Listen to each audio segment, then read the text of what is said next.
Hi friends. ये जो narrative मैं आपको सुनाने जा रही हूँ, ये पहले भी मैं सुना चुकी हूँ।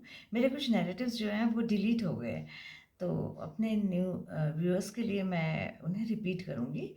तो ये भी रिपीट है।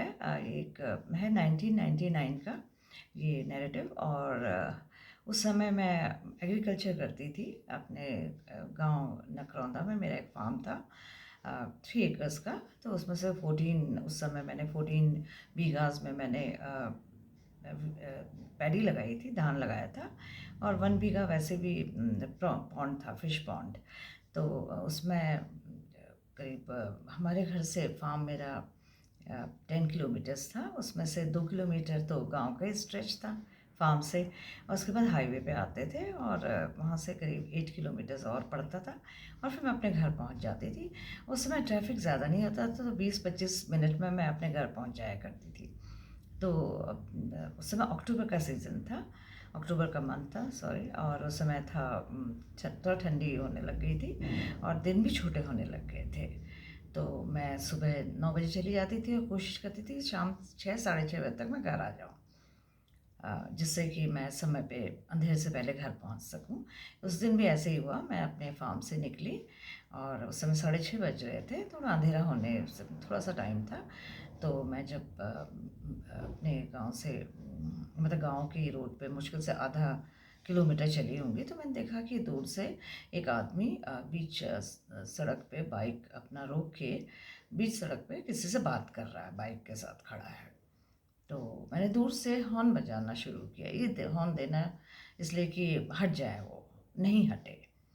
पास आके भी बहुत बार बजाती रही, और फिर बिल्कुल जब खड़ी भी हो गई उनके पास आके, तो भी लगातार मैं कंटिन्यूस बजाती रही, लेकिन वो नहीं हटे। अब मेरा पेशेंस ख़त्म हो गया। मैंने ज़ोर से बोला, मैंने कहा बीच सड़क पे खड़े हो, हटते क्यों नहीं?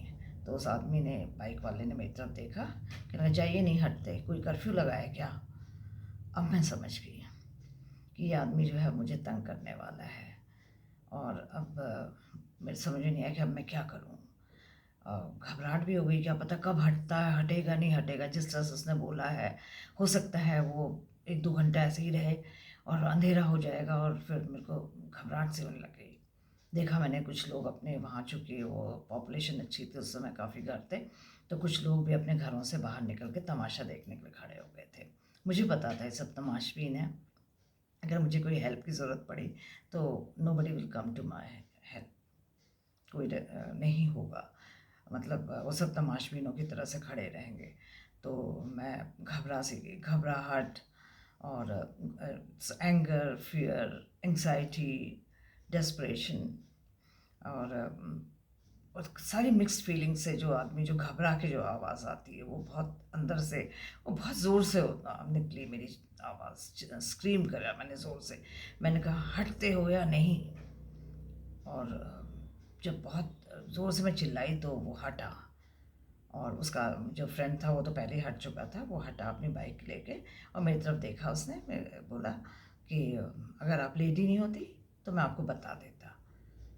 तो जैसे अभी तक वो मेरा इतने जैसे ब्लॉक करके खड़ा था रोड, तो क्या मैं उस समय उसको नहीं पता था कि मैं लेडी हूँ? एनीवेज, वो जब उसने ऐसा बोला तो मुझे भी आया गुस्सा। वैसे ही मैं बहुत गुस्से में भरी बैठी थी। मैंने भी बाहर मैंने गाड़ी स्टार्ट कर दी थी। मैंने चलते चलते उसकी तरफ देखा, मैंने कहा तुम मुझे क्या बताओगे? मैंने कहा अब मैं तुम्हें बताऊंगी। और मैं सीधे फिर गई 6 किलोमीटर पे हमारी रिपोर्टिंग चौकी थी। चौकी इंचार्ज जो थे, सब इंस्पेक्टर काफ़ी स्ट्रिक्ट थे, मैं उनके पास गई। उससे पहले मैंने गांव वालों से पूछ लिया था, जो वहाँ तमाशबीनों से, क्योंकि वो तो निकल चुका था, कि ये कौन है। तो उन्होंने बोला था कि ये एक्स प्रधान है, और ये काफ़ी इसका नाम शुक्ला है, और ऊपर से ये बहुत ही ज़्यादा, मैडम, ये बहुत ज़्यादा ख़तरनाक आदमी है, ये आपको परेशान कर सकता आगे भी। तो मैंने कहा मैं डरती नहीं हूँ, देखा जाएगा। फिर उसके बाद मैं गई, फिर पुलिस चौकी। मैंने बताया कि उसका, मैंने पता किया है कि उसका नाम शुक्ला है, वो एक्स प्रधान है गांव का, नकरौंदा का। उसका, मैडम, उस वो तो क्रिमिनल है, उसके नाम पे अटेम्प्टेड मर्डर है, रजिस्टर यहाँ केसेस, और साथ में रेप केसेस भी हैं। तो मैडम आप थोड़ा केयरफुल रहिए, क्योंकि आपका रोज़ का आना जाना है, और अभी कोई प्रॉब्लम हुई तो आप हमें बताइए, जिससे कि हम आपको सिक्योरिटी दे सकें अगर आपको ज़रूरत पड़े। मैंने कहा देखूँगी मैं फिर अभी तो, लेकिन उन्होंने कहा कि हम उसको बुलाते हैं कल ही और उसको अच्छे से टाइट करेंगे।